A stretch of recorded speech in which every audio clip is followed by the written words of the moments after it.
The big meeting room on Space Station Alpha was very quiet. Ambassador Kale from the Reptilian Council sat in his special chair that was made for his long tail and cold blood. His green scales moved a little bit when he was nervous, and right now, he was very nervous. The humans were coming today for the first time ever to talk with the Galactic Council. Kale had read all the reports about these strange new creatures from the small blue planet called Earth. They had only been discovered 3 years ago when their primitive rockets finally reached beyond their own star system. But somehow, in just 3 years, they had already built colonies on 12 different worlds. This was impossible, but the reports were all true. The door opened with a soft sound and 5 humans walked into the room. Kale felt his scales stand up when he saw them. They looked so much like the predators from his homeworld, but they walked upright and wore clothes. The leader was a female with black hair and dark eyes. She was called Park Hannah, according to the files. What made Kale most scared was what the human female did with her mouth.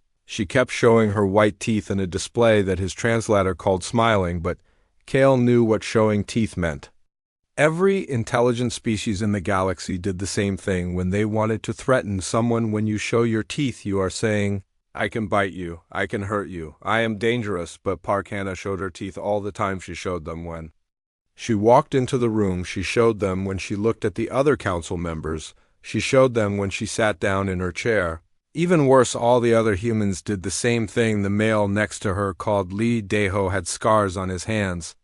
That showed he had been in many fights, but he also showed his teeth constantly. This is very bad, thought Kale. These humans are showing threat displays to everyone all the time. This means they think they can fight everyone and win, but they act like they are being friendly. This is the most dangerous kind of predator. Park Hannah stood up and looked around the room at all the different species. The crystalline delegates from Arcturus Prime, the floating gas beings from the nebula worlds, the insect like mantoids from the outer rim, all of them were watching her with fear and curiosity. "Good morning, everyone," she said, and her mouth stretched even wider, showing even more teeth. "I am Park Hannah from Earth. We are very happy to be here today. We want to be friends with all of you." Translator was working, but Kale could not believe what he was hearing. These humans were making threat displays while talking about friendship. This was the most confusing thing he had ever seen. Either they were the most dangerous liars in the galaxy, or they were completely insane. The crystalline delegate named Zeth spoke first in his singing voice. "Why do you show your teeth at us, human? Do you wish to fight us? Are you challenging our authority here, Park?" Hannah looked surprised, and her teeth showed even more. "Oh, no, no, no," she said. "This is called smiling. We do it when we are happy or when we want to show that we are friendly. We are not trying to threaten anyone." Kale felt his blood run even colder. This was worse than he thought. These humans had somehow learned to use threat displays as a way to make others trust them. They were using their predator instincts to hunt, but instead of hunting for food, they were hunting for friendship and alliance. This was terrifying. The meeting continued, and the humans talked about trade and cooperation. They said they wanted to help protect smaller species from the big empires. They said they wanted to share their technology and knowledge. They said they wanted peace, but the whole time they kept showing their teeth in those terrifying smiles. Lee Daeho, the scarred human male, was especially frightening. When a young aide from the Andromedan delegation accidentally knocked over a container of water, Lee Daeho immediately got up to help clean the mess. His face showed those terrible teeth the whole time as he helped the young blue-skinned alien. The aide actually seemed to feel better after seeing the human smile. This was the most disturbing thing Kale had ever witnessed. These humans had somehow trained other species to feel safe when they saw predator threat displays. This was beyond dangerous. This was a complete corruption of natural order. During the break in the meeting, Kale spoke privately with some of the other ambassadors. Everyone was confused and scared. The mantoid delegate, clicking sound of wind, said that the humans reminded him of the hunting spiders on his homeworld that would mimic the mating calls of their prey. The nebula being called Whisper of Stars said that the humans felt like a storm that pretended to be a gentle breeze. When the meeting started again, Park Hannah talked about how humans could help with the pirate problems in the Outer Rim. She said human ships were very fast and human crews were very good at protecting cargo vessels. She said this while showing her teeth in the biggest smile yet, but what really made Kale understand the truth was what happened Next, a message came through the communication system about a ship in distress near the Kepler system. The ship was carrying civilians and was under attack by raiders. Most of the council members started talking about what committees they should form to study the problem. Park Hannah stood up immediately. "We have 3 ships in that area," she said, still showing those terrible teeth. "We will go help them right now." She did not ask for permission. She did not wait for approval. She just decided to act. This is when Kale realized the full horror of what humans were. These were not just predators.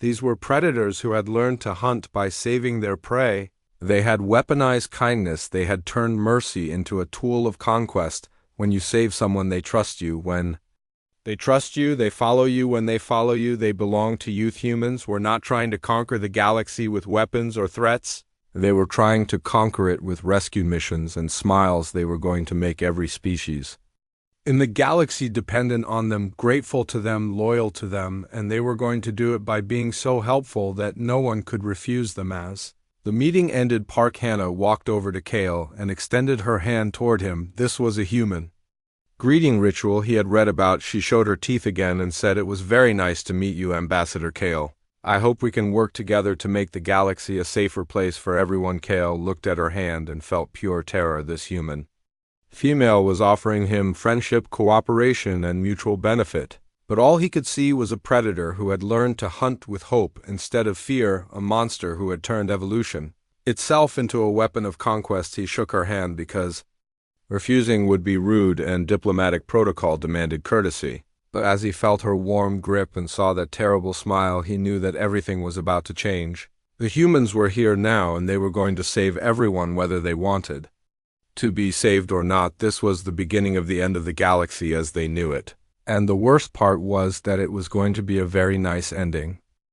Captain Thane of the cargo ship Stellar Dawn knew he was going to die. The ship had been traveling between star systems when the engine exploded. Now they were floating in empty space with no power and no way to fix the huge hole in their hull. The air was running out and the closest planet was too far away. Thane looked at his crew of 46 other Valkyrie traders. They were all scared but trying to be brave. They had sent out a distress signal, but everyone knew no ship could reach them in time. The nearest rescue station was 18 light years away, and even the fastest ships would take weeks to get here. "We did our best," Thane told his crew over the communication system. "We built a good business, and we helped many people trade across the galaxy. Now we will die with honor in the void between stars." But then something impossible happened.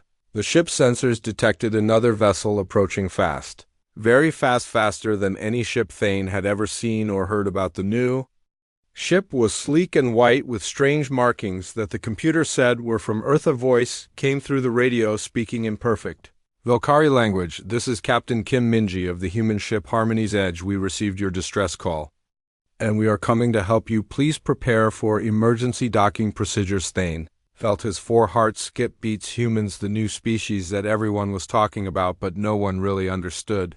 They were supposed to be dangerous predators, but they were coming to help. Why would predators risk their own ship to save strangers? The human ship moved alongside the Stellar Dawn with incredible skill. Captain Kim Minji spoke calmly through the radio, giving instructions to Thane's crew. Her voice was steady and confident, like she had done this many times before. But what made Thane most nervous was that he could hear her smiling, even through the radio. "We are going to fix your hull breach first," she said. "Then we will repair your engines and life support systems. Our engineer Choi Sunwoo is the best in this part of the galaxy. He will take good care of your ship." Thane watched through the viewing port as human crew members in spacesuits moved around his damaged ship. They worked with tools he had never seen before, and they moved with purpose and skill that was almost scary. Engineer Choi Sunwoo was a young human male who seemed to know exactly what to do. The strangest thing was how the humans worked.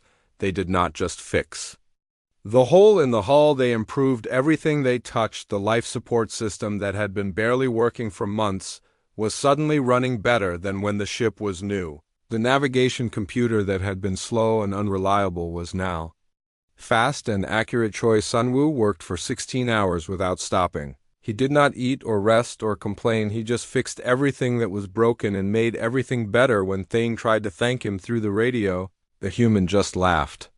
and said it is what anyone would do, but Thane knew this was not true. No one worked that hard for strangers.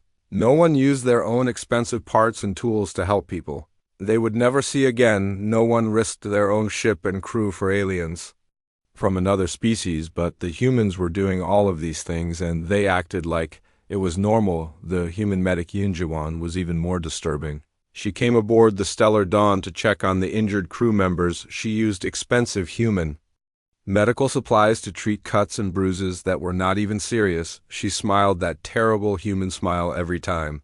She helped someone feel better when young engineer Pip asked why the humans were helping people they did not know. Yunjiwan showed her teeth in an even bigger smile and said, because everyone deserves to live and be healthy. We are all traveling through space together, so we should take care of each other. This answer made Thane feel cold with fear. These humans were not just helping because they wanted something in return. They were helping because they believed it was the right thing to do. This was the most dangerous philosophy he had ever heard. If humans really believed that everyone deserved to be saved, then they would never stop trying to save people. The repair work continued for 2 days. The humans replaced parts that did not even need replacing. They upgraded systems that were working fine. They turned the old cargo ship into something better than it had ever been. Captain Kim Minji visited the ship personally to make sure everything was working properly when she came aboard.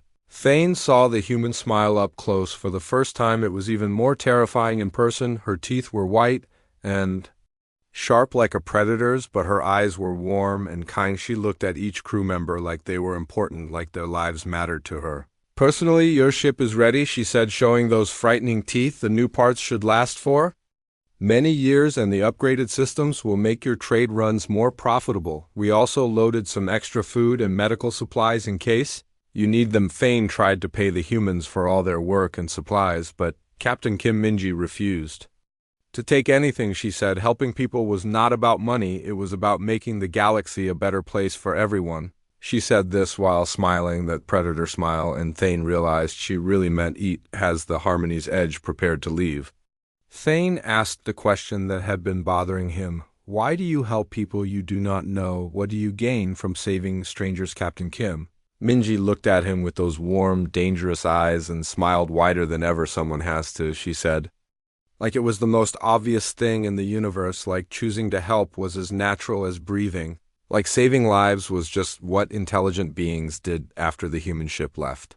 Thane sat in his captain's chair looking at all the improvements they had made. His ship was better than new, his crew was healthy, and they had enough supplies to last for months.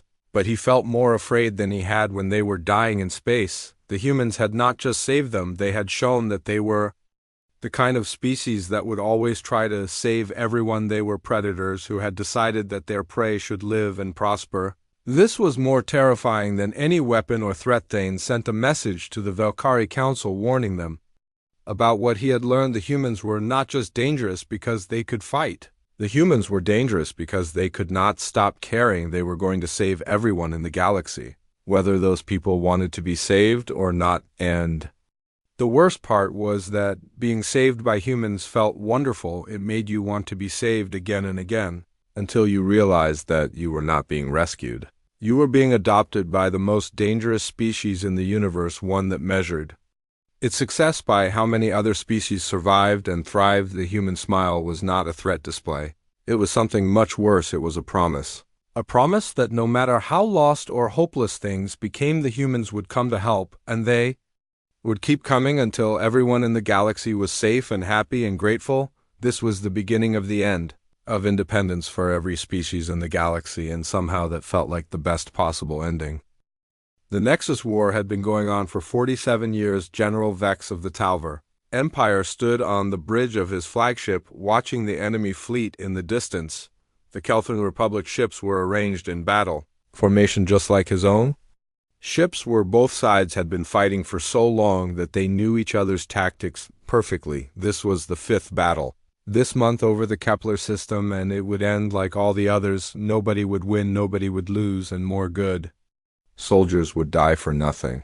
The war had become a machine that ate lives and resources and gave nothing back but more death. General Vex was tired of war, but he was a soldier and soldiers fought until they died or until someone told them to stop. The Talvar Empire would never surrender, and neither would the Kelthran Republic. So the war would continue until one side had nothing left to fight with. That was when the human ships appeared on the sensors, 3 small vessels that looked nothing. Like military ships, they were painted white with red crosses on their sides, and they were broadcasting on all frequencies. Captain Bei Jisu of the human ship Mercy 1 was trying to talk to both fleets at the same time. This is a humanitarian mission. She said with that strange human accent, "We are here to evacuate civilians from the planets below. We request that both fleets hold fire while we complete rescue operations." General Vex felt his blood boil with anger. These humans had been part of the galactic community for only 5 years, and they thought they could tell ancient empires how to conduct war. The Talvar Empire had been fighting battles when humans were still living in caves on their primitive world. "You have no authority here." "Human," he broadcast back, "this is a military operation between sovereign powers. Leave immediately or be destroyed as enemy combatants." But the human captain did something that shocked everyone. She started laughing, not the cruel laugh of a warrior, but the warm laugh of someone who found something funny. "We do not need authority to save lives, Captain Bei," Jisu said, and Vex could hear her smiling through the radio. "We just need to be faster than your weapons." What happened next became legend. In both empires, the human ships did not ask permission to enter the war zone. They simply announced what they were doing, and then they did it. Captain Noseon commanded the second human ship, and she took her vessel directly into the most dangerous part of the battle area, where civilians were trapped on a burning space station. The humans did not have the fastest ships or the best weapons, but they had something that neither the Talvar Empire nor the Kelthran Republic had ever seen before. They had the ability to make impossible things happen through pure determination. Captain No flew her ship through weapons fire that should have destroyed her, but somehow she reached the station and started loading refugees for 72 hours. The humans worked without stopping. They evacuated 3 million civilians from 6 different worlds while the 2 fleets watched in amazement. The human ships were everywhere, at once rescuing people who had been written off as acceptable losses. Lieutenant Ominsik carried wounded civilians to safety while his ship was under direct fire. His face showed that terrible human smile the whole time. The moment that changed everything happened on the 3rd day. A group of Talvar fighters moved to intercept what they thought was a Kelthran evacuation ship, but when they got closer they saw it was Captain No's human vessel carrying refugees from both empires. The ship was damaged and slow, but it kept broadcasting rescue footage on all frequencies. The footage showed Lieutenant Ominsik helping a wounded Talvar child walk through the wreckage while a Kelthran family helped him navigate around dangerous debris. The image was transmitted to both fleets and then to both home worlds. Within hours, suddenly, the war that had seemed eternal felt impossible to continue. General Vex watched the footage on his command screen. The human lieutenant was grinning while carrying the child. His uniform was torn and bloody, but he looked happy. Actually happy to be risking his life for people he had never met before. The Kelthran family helping him were crying with relief and gratitude. "This is not possible," General Vex said to his bridge crew. "No one risks their life for enemy civilians. No one smiles while carrying wounded children through a war zone. No one treats refugees like they are precious cargo that must be protected at all costs." But the humans were doing all of these things, and they were doing them while being shot at by both sides. Captain Bei Jisu positioned her ship directly between the 2 fleets and started broadcasting something that made every military commander in both empires stop fighting. She was showing recordings of everything that had happened during the war, every atrocity, every war crime, every moment of unnecessary cruelty from both sides. The humans had been watching and recording for weeks. They had evidence of things that both governments thought were secret. Instead of using this information to blackmail or threaten anyone, the humans simply made it all public. They sent the recordings to every planet in both empires and let the people see what their leaders had been doing in their names. The recordings showed Talvar soldiers killing prisoners. The recordings showed Kelthran forces bombing civilian targets. The recordings showed both sides doing things that violated every law of war that civilized species had ever agreed upon. But the recordings also showed something Else they showed human rescue workers saving people from both sides. They showed humans treating wounded soldiers as patients, not as enemies. They showed humans sharing their food and medical supplies with anyone who needed help. The contrast was devastating. Within days, there were civilian uprisings on dozens of worlds in both empires. People who had supported the war for decades suddenly demanded that their leaders negotiate peace. The images of humans smiling while they saved lives had made it impossible to justify the images of soldiers killing for politics. The peace negotiations began 1 month later. General Vex sat across from his Kelthran counterpart, Admiral Keth, while human mediators helped them work out the details. The humans did not ask for territory or resources or favorable trade deals. They only wanted the fighting to stop. Commander Bay Jisu served as the primary mediator, and she spent most of the negotiations smiling. That terrifying human smile. She listened to both sides explain why they had been fighting and why they needed to keep fighting. Then she would show them more footage of the refugees they had saved. Every person we evacuated had a name, she said while showing pictures of the families they had rescued. Every child we carried to safety had parents who loved them. Every wounded soldier we treated had friends who were worried about them. The war is not about territory or resources or pride. It is about all these people and whether they get to live or die. The final treaty was signed 6 months later, but the real end of the war had happened much earlier. It had ended the moment that footage of Lieutenant Ominsik carrying the Talver child was broadcast across both empires. It had ended when people realized that humans had turned war into a rescue mission. General Vex retired from military service after the treaty was signed. He spent his remaining years trying to understand what the humans had done to end a war that had seemed endless. The answer he finally came to was simple but terrifying. The humans had not defeated the Talver Empire or the Kelthran Republic. They had defeated the idea that war was glorious. They had shown that every battle was really just a tragedy that could be prevented if someone cared enough to stop it. The human smile was not a sign of naivety or weakness. It was a sign of strength so complete that it could make warriors lay down their weapons and choose peace. Instead, the humans had weaponized compassion and used it to conquer the concept of endless conflict. This was more dangerous than any military technology, because it meant that humans would never stop trying to save people, even from themselves. The plague came from the ancient ruins on Zephyros Prime. It had been sleeping in the old temples for thousands of years, waiting for someone to disturb its rest.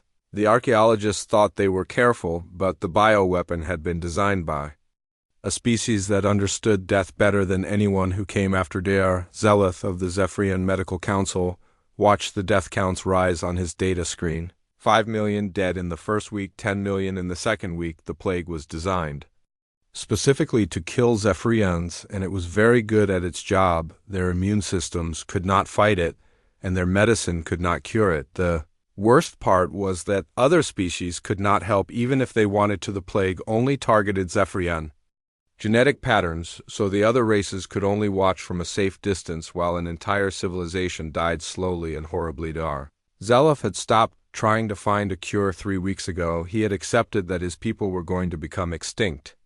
The Zephyrian government was now focused on preserving their culture and history for future species to study. They wanted to be remembered as something more than just another plague victim. That was when the human medical ship arrived. Dr. Kwan Heiji brought 12 human researchers with her, and they completely ignored the planetary quarantine. They landed on Zephyros Prime and walked into the most contaminated areas like the plague was nothing more than a minor inconvenience. This is insane. Dr. Zeleth told Dr. Kwan over the communication system, "You cannot help us. The plague does not affect humans, but you could carry it to other worlds. You could cause a galactic pandemic. Just by being here." Dr. Kwan showed her teeth in that terrifying human smile and said, "We are not here to study the plague from a safe distance. We are here to live with your people and find a way to save them. We brought supplies and medicine and hope the human research team did something that no other species had ever done." They moved into the dying cities and set up their laboratories right next to Zephyrian hospitals.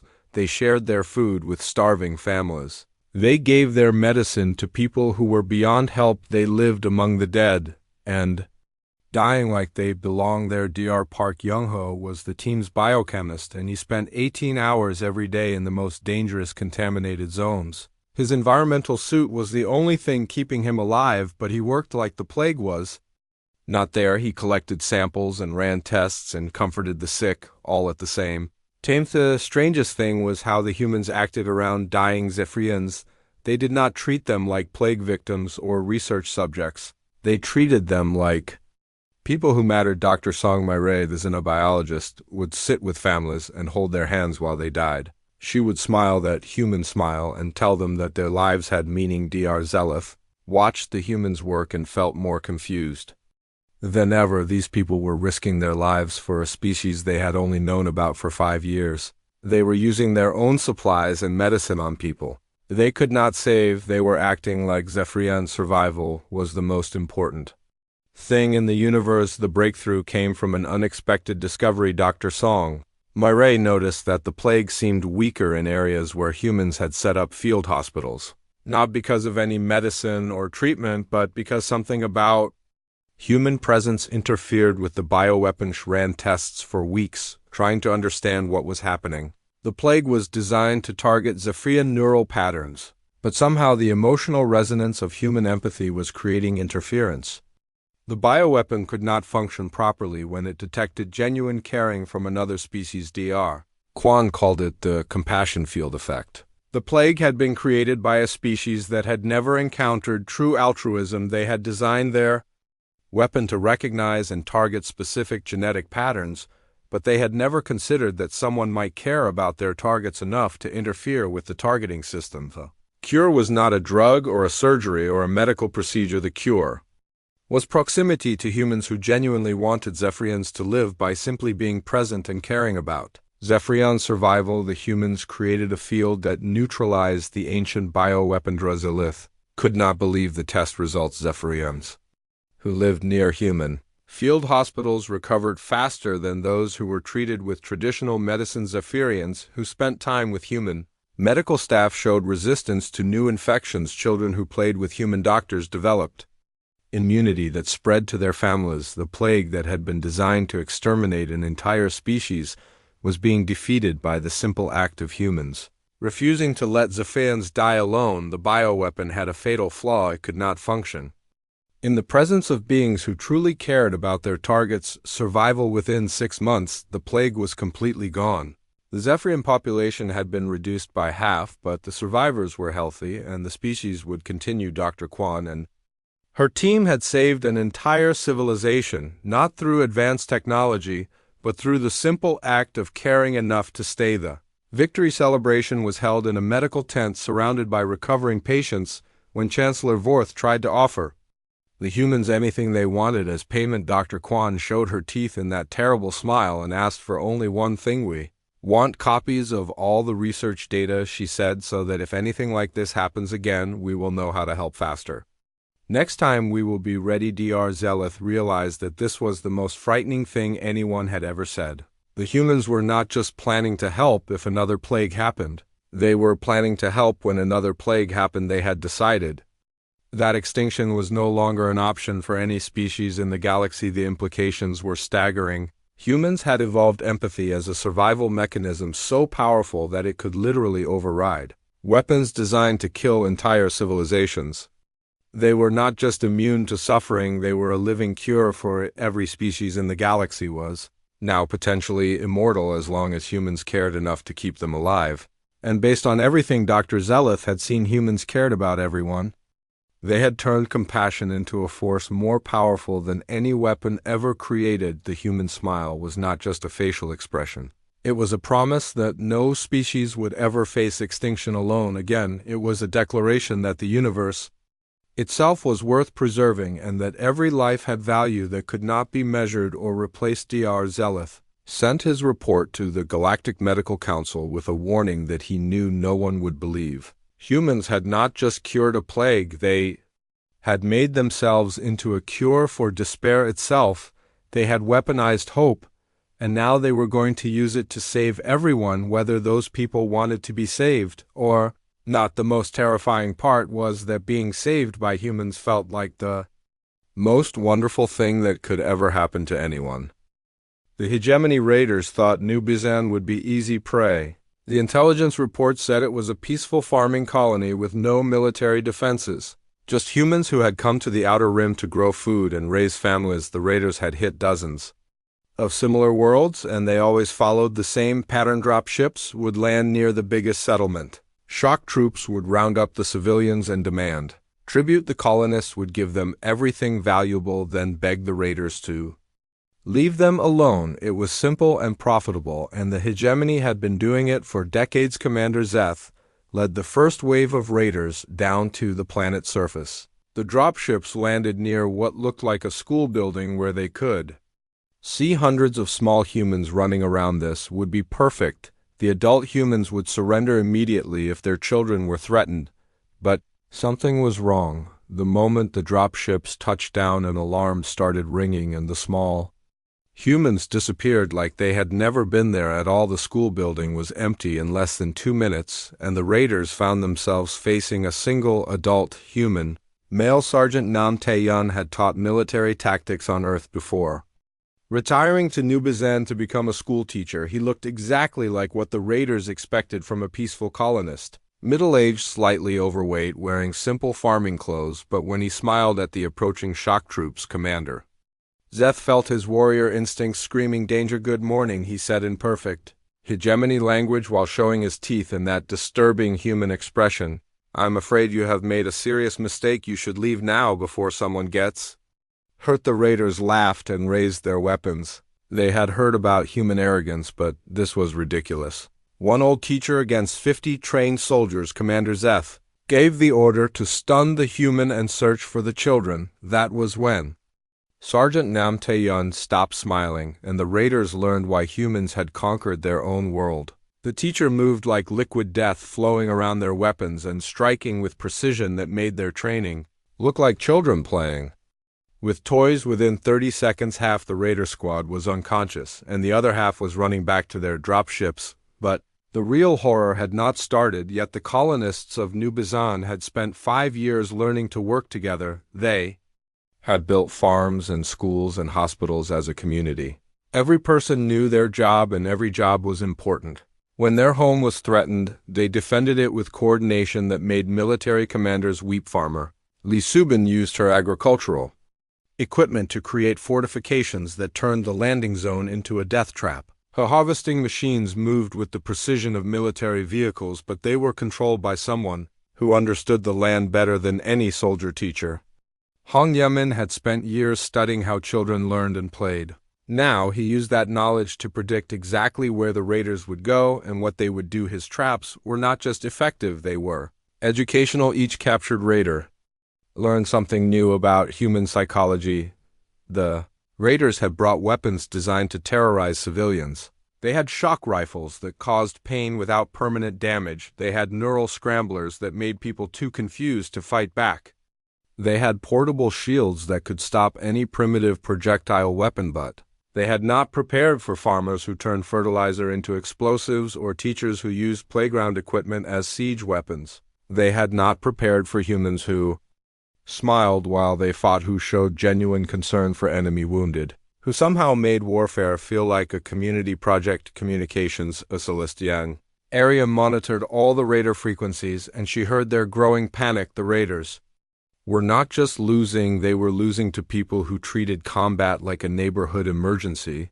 Every human seemed to know exactly what to do, and they did it with enthusiasm and teamwork. The most disturbing moment came when a group of raiders took cover in the colony medical center. Medic Yoon Ji-won found them there, bleeding from wounds they had received in the fighting. Instead of treating them as enemies, she immediately started providing medical care. Her face showed that terrible human smile as she bandaged their injuries and checked their vital signs. She asked them about their families and their home worlds while she worked. She treated them like patients who needed help, not like invaders who had come to destroy her home. The raiders could not understand what was happening. They had come to terrorize civilians, and instead they had found a community that treated warfare like a rescue mission. Every human they fought seemed more concerned about their welfare than their Own Safety Commander Zeth tried to regain control of the situation by ordering an orbital bombardment. The Hegemony battlecruiser would destroy the entire colony, including his own ground forces. This would teach the humans that resistance was futile, and would serve as an example to other worlds, but Captain Shin Woo-jin of the human patrol ship had been monitoring the situation. His ship was not designed for combat. It was a simple patrol vessel with minimal weapons and shields. When he saw the battle cruiser preparing to fire on the colony, he did not hesitate. He positioned his ship directly between the orbital bombardment and the planet's surface, using his own vessel as a shield to protect not just the human colonists, but also the Hegemony raiders who were still on the ground. This was the most insane thing anyone had ever seen in space. Combat the battle cruiser fired anyway. The orbital bombardment would destroy the human patrol ship and everything beneath it, but Captain Shin Woo-jin had not just positioned his ship as a shield, he had also begun emergency evacuation procedures that included everyone on the planet. Surface human shuttles launched from the colony carrying evacuees to safety. The shuttles also carried wounded Hegemony raiders who were being treated by human medics. The evacuation was not just for colonists, it was for everyone who was in danger, including the people who had created the Danger Commander. Zeth found himself in a human shuttle sitting next to the farmer who had been shooting at him an hour earlier. Lee Subin was offering him water and asking if he needed medical attention. Her face showed that same disturbing smile, and she seemed genuinely concerned about his welfare. The final image that was transmitted across the galaxy showed Captain Shin Woo-jin's crew working alongside former enemies to repair damaged evacuation ships. Human engineers worked next to Hegemony technicians to fix engines and life support systems. Everyone was smiling and helping and treating the emergency like a community project. The Hegemony surrendered not because they were defeated, but because they could not understand what they were fighting. Against any other species, the orbital bombardment would have ended the conflict, but the humans had turned the bombardment into a rescue mission. They had saved everyone, including the people trying to kill them. They had treated enemy soldiers like neighbors who needed help. They had made warfare feel like a cooperative effort to keep everyone alive. The raiders who returned to Hegemony space brought with them stories that no one wanted to believe. They talked about humans who smiled while fighting, who shared their food with prisoners, who treated combat like an emergency response drill. The most disturbing story was about the human medic who had treated enemy wounded while her own colony was under attack. She had smiled that terrible human smile and said that injured people needed help regardless of which side they were fighting. Fourth Hegemony Military Command realized that they had encountered something beyond their understanding. These humans had somehow evolved warfare into a form of aggressive rescue operation. They could not be defeated because they refused to let anyone die, even their enemies. The human smile was not a sign of weakness or naivety. It was a sign of strength so complete that it could make warriors question why they were fighting at all. The humans had weaponized compassion and used it to conquer the very concept of total war. Every species in the galaxy now knew that humans would fight to protect anyone who needed protection, even if those people were trying to kill them. This was the most terrifying military doctrine anyone had ever encountered, because it meant that every conflict with humans would end with everyone being saved.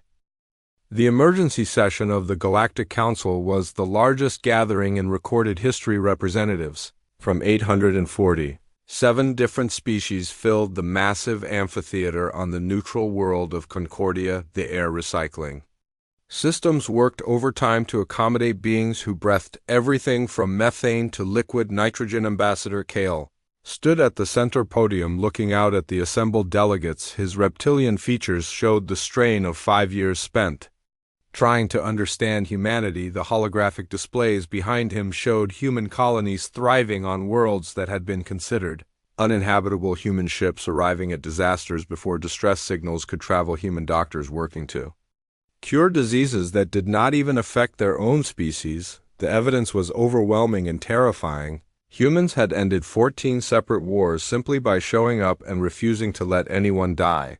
They had cured 37 different plagues, including some that specifically targeted non-human biology. They had rescued countless ships from the depths of space. and asked for nothing in return. Every species they encountered became more prosperous and peaceful after meeting humans. This was the most disturbing pattern in galactic history. No species had ever made others stronger by helping them. Everyone knew that resources were limited and survival meant taking from others, but humans seemed to create abundance wherever they went. The assembled delegates whispered among themselves in hundreds of different languages, but they all shared the same emotion: fear of a species that had made kindness into a weapon, fear of predators who hunted by saving their prey, fear of creatures who measured their success by how many other species survived. Aaron Soyoung entered the chamber as the human representative. She was a small woman with gray hair and gentle eyes, but her presence caused a ripple of nervous energy through the assembled delegates. She walked to the witness stand at the center of the amphitheater and did the most terrifying thing imaginable. She smiled. The testimony that followed would be remembered for thousands of years. Species after species stood to describe their encounters with humans, and every story followed the same impossible pattern: humans who sacrificed their own safety for strangers, humans who shared resources without expecting anything in return, humans who treated every living being like it mattered. Captain Thane of the Valkyrie described how his crew had been rescued by humans who worked themselves to exhaustion for people they would never see again. The humans had not just saved their lives, they had improved their ship and given them supplies and asked for nothing in return. Chancellor Vorth of the Zephyrians spoke about researchers who had risked their lives to cure a plague that could not even affect human biology. The humans had lived among the dying and created a cure through the simple act of caring enough to stay. General Vex of the former Talver Empire described how humans had ended a 47-year war by turning every battle into a rescue mission. The humans had recorded every atrocity and then made the recordings public. Not to shame anyone, but to show everyone what the cost of war really was. The survivors of New Bizin testified about colonists who had protected their attackers even while defending their homes. The humans had treated enemy soldiers like neighbors who needed help and had turned orbital bombardment into an evacuation drill. But the most damning testimony came from Commander Zeth of the Hegemony, who had ordered the bombardment of the colony. He stood before the assembly, his warrior pride broken by the memory of human compassion. "They saved us from ourselves," he said in a voice that shook with emotion. "We came to destroy them and they smiled at us and saved us anyway. We tried to kill them and they treated our wounded. We tried to burn their world and they evacuated us to safety. How do you fight an enemy that turns every battle into a rescue mission?" The silence that followed was deafening. Dr. Anne Soyoung listened to each testimony with that characteristic human expression, her face showing warmth and understanding, even as speaker after speaker described their terror of her species. When the final witness concluded, she stood and addressed the assembly. "We know you are afraid of us," she said, and her smile never wavered. "And honestly, that is probably smart. We are apex predators, and we did conquer our own world. But here is what you do not understand. We did not conquer Earth by destroying everything else. We conquered it by learning to take care of either." Voice carried across the amphitheater with gentle authority. "We became the dominant species, not by killing our competition, but by keeping it alive. We learned that the strongest ecosystems are the ones where everyone survives. We discovered that the best way to win is to make sure everyone else wins too." The assembled delegates sat in stunned silence as Dr. On continued. "You are right to be afraid. We are dangerous. We are dangerous to hatred, to suffering, to the idea that anyone has to face the universe alone. We are dangerous to the belief that strength means making others weak, that survival requires someone else to die." She paused, and her smile grew wider, and for the first time, the assembled delegates began to understand what that expression really meant. It was not a threat display, it was not a sign of aggression, it was something far more dangerous. It was hope weaponized and unstoppable. "We are dangerous to the idea that resources are limited," she said. "We proved on our own world that there is enough for everyone if you are willing to share. We are dangerous to the belief that some people matter more than others. We think every species deserves to thrive." The holographic displays showed images of human colonies where dozens of different species lived and worked together, human hospitals treating patients from hundreds of different worlds, human schools where children of every species learn together, human farms feeding anyone who was hungry. So yes, Dr. On concluded, be afraid of a species that looks at the universe and sees not resources to exploit or territories to conquer, but a home to protect and a family to care for. Be afraid of creatures who smile because they genuinely believe that tomorrow can be better. Then today she looked around the amphitheater at representatives from across the galaxy, and her smile became radiant. Be afraid of humans, because we are going to save you.